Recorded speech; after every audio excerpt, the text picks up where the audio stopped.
तर जे शिवराय भावांनो, सकाळ सकाळी भरूनाथ हार्डवेअरचे सर्व किरण शेठ पांढरे भेटते. तिथनं पुढे गेलो शाळेत आज 26 वर्षानंतर गेट टुगेदर होतं. 1998-99 या बॅचचं आज गेट टुगेदर होतं. म्हणजे माझा जन्मसुद्धा नव्हता. तर चालली होती सकाळ सकाळी सजावट. साऊंड सिस्टीम शुभमची होती. तर वस्तात पण होते. वस्तात तिथं सकाळ सकाळी नियोजन करत होते. तिथनं बाहेर आलो. बाहेर पण गेटवर फुगे लावण्याचं काम चालू होतं. त्याच्यानंतर तिथं आला चित्ता म्हणला चल जरा गावातनं चक्कर मारून येऊ. मग आम्ही गेलो रामभाऊ दागडच्या दुकानाला. तिथे गेलो आम्ही, घेतलं हिल.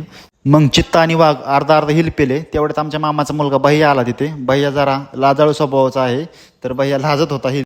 तिथून पुढे गेलो आम्ही भैया देवीच्या दुकानामध्ये. तिथं आम्हाला भेटला जगेराचं काही लक्षणच कळना. जगेरा नुसता खालीवर बघायचा.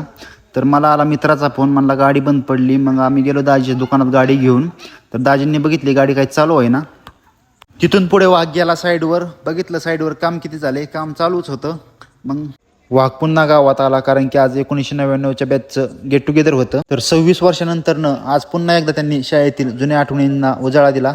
कबड्डीचा खेळ चालू होता. सर्वजण मनसोक्त कबड्डी खेळत होते. त्यानंतर चित्त्याला केला फोन. चित्त्याला म्हणलो कुठे? चित्ता म्हणला आहे गावात. म्हणलो चल भिगवणला जायचं बिर्याणी खायला. मग चित्ता आणि वाघ गेला भिगवणला.